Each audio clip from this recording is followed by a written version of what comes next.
Hi, welcome back to our YouTube channel coder X Ankit. और इस video में मैं आपको एक बहुत ही अच्छा इंटरव्यू क्वेश्चन बताने वाला हूँ, stator injection versus constructor injection, जो कि बहुत ज़्यादा इंपॉर्टेंट है। वैसे तो मैंने ऑलरेडी पढ़ा दिया है, बहुत डीपली कवर किया है स्टेटर इंजेक्शन और कंस्ट्रक्टर इंजेक्शन को, तो आपको दिक्कत नहीं होनी चाहिए इसका आंसर देने में। बट स्टिल मैं आपको वो पॉइंट बाय पॉइंट भी यहाँ पर दे देता हूँ इस वीडियो में, एंड एग्जैक्टली आप वैसा ही बोलेंगे अगर इंटरव्यू में, तो इंटरव्यूअर आपसे जरूर इम्प्रेस होगा। एंड चलिए फिर स्टार्ट करते हैं। तो देखिए, आज का जो हमारा वीडियो है किस पर रहने वाला है, stator injection versus constructor injection. आखिर क्या डिफरेंसेस हैं स्टेटर इंजेक्शन और कंस्ट्रक्टर इंजेक्शन में। फर्स्ट हमारा stator injection, second constructor injection. देखते हैं पहला डिफरेंस, क्या स्टेटर मेथड में स्टेटर मेथड का प्रयोग होता है, स्टेटर इंजेक्शन में स्टेटर मेथड का प्रयोग होता है वैल्यूज को या ऑब्जेक्ट्स को, ऑब्जेक्ट मतलब डिपेंडेंट ऑब्जेक्ट्स को इंजेक्ट करने के लिए। यस, टारगेट क्लास में होता है ना, टारगेट क्लास में किसका यूज होता है, स्टेटर मेथड का, ताकि वैल्यूज जो है उसके वेरिएबल में इंजेक्ट करवा दी जाए उसके टारगेट क्लास के वेरिएबल में, राइट। या तो ऑब्जेक्ट जो रेफरेंस करके देते हैं या वैल्यू जो डायरेक्ट हम प्रिमिटिव वैल्यूज डालते हैं। तो सबसे पहला पॉइंट ये है कि setter injection uses setter method to inject values और object to the target class. Yes और नो।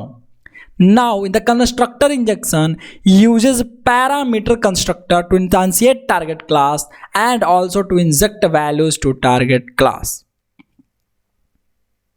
कंस्ट्रक्टर इंजेक्शन में जो पैरामीटराइज्ड कंस्ट्रक्टर होता है उसका प्रयोग किया जाता है वैल्यूज या ऑब्जेक्ट को इंजेक्ट करने के लिए और टारगेट क्लास के ऑब्जेक्ट को बनाने के लिए। क्यों? क्योंकि डिपेंडेंट क्लास का ऑब्जेक्ट सबसे पहले बनता है हमारे कंस्ट्रक्टर इंजेक्शन में। यस। सेकंड, क्या हम स्टेटर इंजेक्शन में प्रॉपर्टी टैग का यूज करते हैं? Yes, property tag is used in stator injection. Fine. क्या हम कंस्ट्रक्टर -arg टैग का प्रयोग करते हैं कंस्ट्रक्टर इंजेक्शन में? बिल्कुल। नेक्स्ट, टू आइडेंटिफाई या रिजोल्व स्टेटर मेथड, जो हमारा स्टेटर मेथड होता है उसको, जैसे जो हम प्रॉपर्टी टैग का प्रयोग करते हैं ना, तो उसमें हम स्टेटर मेथड को कॉल करवाते हैं उस प्रॉपर्टी टैग से। तो वो जो स्टेटर मेथड में जो नाम होता है हमारा, हम जो देते हैं प्रॉपर्टी टैग में, वो जैसे यहाँ पर सेट ए कोई मेथड है, स्टेटर मेथड, तो उसका जो ये नाम है ना, मेथड का नाम बता रहा हूँ मैं, वेरिएबल का बात नहीं कर रहा। देखिए, समझिए, मैं खोल रहा हूँ फिर से अपना स्प्रिंग टूल सूट। वो जो स्टेटर मेथड का नाम होता है सेट को छोड़ करके, मतलब सेट नेम, तो नेम जो हुआ वो नेम हम उस प्रॉपर्टी के नेम एट्रीब्यूट में डालते हैं, ना कि वो उसका वैल्यू होता है जो उसके डेटा मेंबर पर होता है। मैंने आपको ऑलरेडी बता रखा है, बट स्टिल मैं आपको यहाँ पर एक बार फिर से ये लाइन समझाता हूँ कि आखिर में ये लाइन क्या कही जा रही है। And let me open a spring project, launch it. बहुत आसान है, वो ज़्यादा टफ नहीं है, आप आराम से समझिएगा तो समझ में आ जाएगा। आप just let it open guys. Okay, तब तक मैं आगे देखते हैं, तब तक हम लोग आगे समझते हैं क्या है भाई। ये सी वाला पॉइंट अभी रहने देता हूँ, जब तक वो खुलता है तब तक हम लोग समझ लेते हैं, ठीक। डी समझिए कि here resolving stator method by using name attribute is mandatory in property tag is mandatory. अगर आपको स्टेटर मेथड का प्रयोग कर रहे हैं, स्टेटर इंजेक्शन का प्रयोग कर रहे हैं, तो प्रॉपर्टी टैग में नेम एट्रीब्यूट को डालना पड़ेगा ही पड़ेगा, क्योंकि कैसे पता करेगा कि कौन सा प्रॉपर्टी के पास आपको इंजेक्शन करवाना है, वो जो वैल्यू है स्टेटर मेथड किसका कॉल हो रहा है, राइट। यहां पर कंस्ट्रक्टर इंजेक्शन में आपके पास तीन ऑप्शन होते हैं, नेम, टाइप, इंडेक्स। ये तीन एट्रीब्यूट होते हैं जो कंस्ट्रक्टर -arg टैग में होते हैं, बट ये ऑप्शनल होते हैं, आप नहीं भी यूज करेंगे, डायरेक्ट वैल्यू डालते हैं तो ऐड हो जाता है। यस और नो, होता है कि नहीं, लास्ट वीडियोज में हमने करके देखा है। यस, तो ये मैंडेटरी नहीं, ये ऑप्शनल होता है कंस्ट्रक्टर इंजेक्शन में। Second, cyclic dependency injection stator method में होता है। अगर एक साइड सेटर मतलब सेटर मेथड में तो होता है, और वन साइड सेटर मेथड भी रहेगा फिर भी हो जाएगा। तो cyclic dependency injection setter method implement करवा सकता है, लेकिन कंस्ट्रक्टर इंजेक्शन सपोर्ट नहीं करता साइक्लिक डिपेंडेंसी इंजेक्शन को। Very clear with it. Next, it is little bit slow because it happens after the target bean object creation. Setter injection को perform करवाने के लिए सबसे पहले क्या जरूरत पड़ता है, सेटर मेथड का। सेटर मेथड क्या होता है, नॉन स्टैटिक। अब नॉन स्टैटिक मेथड की कॉलिंग तब होगी जब ऑब्जेक्ट क्रिएट होगा मेमोरी में, और जब ऑब्जेक्ट क्रिएट होगा तो उसके बाद होगा तो टाइम तो लगेगा, ऑब्जेक्ट बनेगा तब जाके कॉल होगा, राइट। तो इसीलिए सेटर इंजेक्शन थोड़ा सा तो स्लो होता है in comparison to constructor injection, और constructor injection is bit faster because it happens while target bean object creation, क्योंकि कंस्ट्रक्टर तभी कॉल हो रहा है जैसे ही ऑब्जेक्ट बनना शुरू होता है। तो ऑब्जेक्ट जैसे ही बनता है कंस्ट्रक्टर कॉलिंग होती है, और ऐसा हमको लगता है तब जाकर के ऑब्जेक्ट बनता है, राइट। मैंने बोला कि सी वाली पॉइंट देखिए, to identify resolver method setter method, यहाँ पर यहाँ स्पेस दे दो भाई, सही से बिट, ये कहाँ आ गया, ओह क्लोज इट। ये जो जैसे मैं आपको बता रहा हूँ कि ये जो हमारा सेटर इंजेक्शन है, सोर्स में जाते हैं, कॉन्फ़िगरेशन खोलते हैं, एप्लीकेशन context.xml खोलते हैं, जो सी नंबर पॉइंट है, ये सी वाला, ये जो सी पॉइंट है वो बता रहा हूँ कि टू आइडेंटिफाई या रिजोल्व, सेटर मेथड को आइडेंटिफाई करवाने के लिए, रिजोल्व करवाने के लिए, ये जो प्रॉपर्टी टैग है इसके अंदर जो हम ये नेम का वैल्यू यूज करते हैं, ये जो नेम एट्रीब्यूट इसका जो वैल्यू देते हैं, ये एग्जैक्टली सेम नाम होता है इस टारगेट बीन का जो हमारा सेटर मेथड है उसका नाम होता है, सेट को छोड़ करके, वो जो ट्रिपल ए, अगर ए हम मान लेते हैं उसका, ठीक है।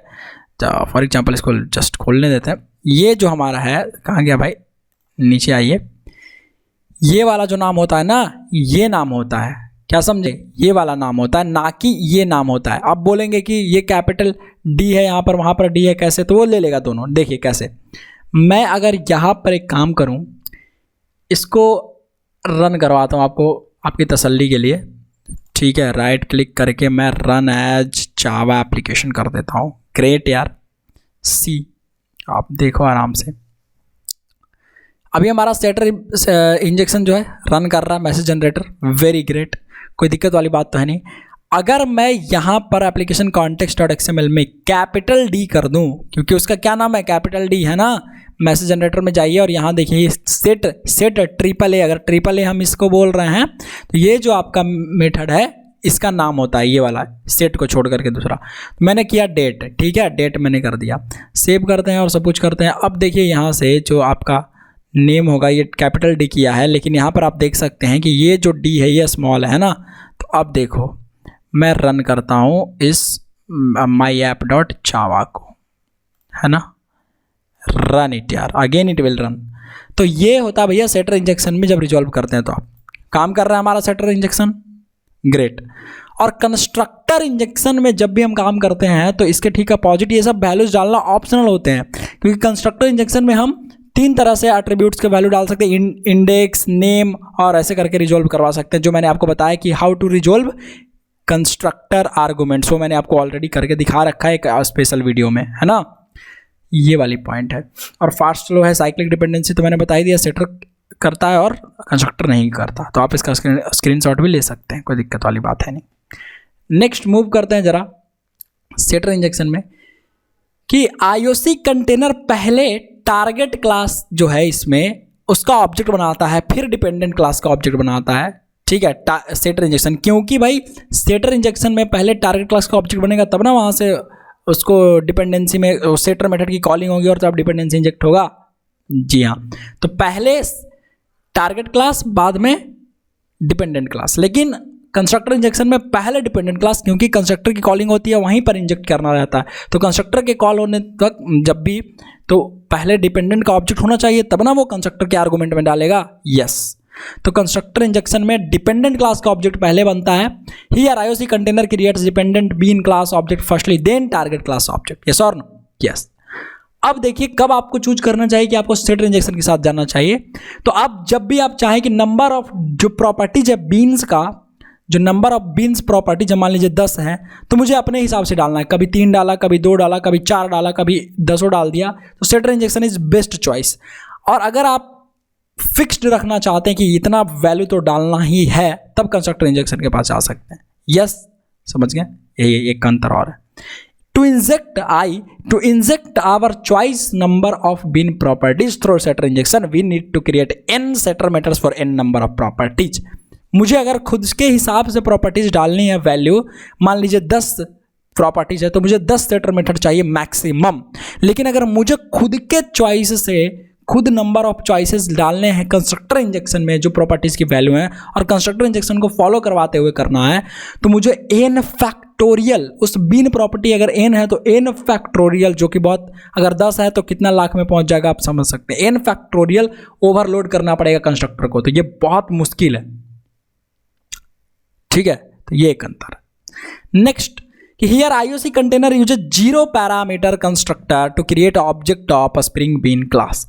सेटर इंजेक्शन में IOC कंटेनर 0 पैराम कंस्ट्रक्टर का प्रयोग करता है और कंस्ट्रक्टर इंजेक्शन में किसका प्रयोग करता है? स्प्रिंग बीन का ऑब्जेक्ट बनाने के लिए n पैरामीटर्स। ठीक है, मतलब जितना पैरामीटर डालते हैं वो वाली कंस्ट्रक्टर कॉल होती है और ऑब्जेक्ट बन जाता है obviously. To configure setter injection we can use p name space also instead of property tag. Name spaces हम लोग आगे देख रहे होंगे, तो नेम स्पेस जो k है हमारा वो आगे मैं बताऊंगा, अभी आपको मैंने बताया नहीं। तो प्रॉपर्टी टैग की जगह p नेम स्पेस यूज कर सकते हैं और कंस्ट्रक्टर आर्ग टैग की जगह c नेम स्पेस यूज कर सकते हैं। तो दोनों में ये एक डिफरेंस हो गया। तो ये जो k पॉइंट है, ये वाला जो रेड आपको दिख रहा होगा ऐसे सर्कल करके, ये मैं बताऊंगा आपको नेक्स्ट वीडियो में, मतलब नेक्स्ट नॉट वीडियो में मैं ये बता नहीं रहा, अभी आप लोग आगे देख रहे होंगे, मतलब समझ गए ना। तो ये बाद में बताऊंगा। तो आई थिंक ये आप समझ पा रहे होंगे, ये जो 9-10 आपके हैं, आई थिंक 10 4 इधर और 6-10 होंगे, 9-10 जो भी पॉइंट्स बताए मैंने आपको अच्छे से क्लियर होगा।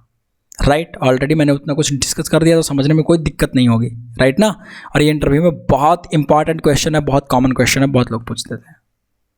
फाइन, मैं मिलता हूँ आपसे नेक्स्ट वीडियो में। Children goodbye, take care.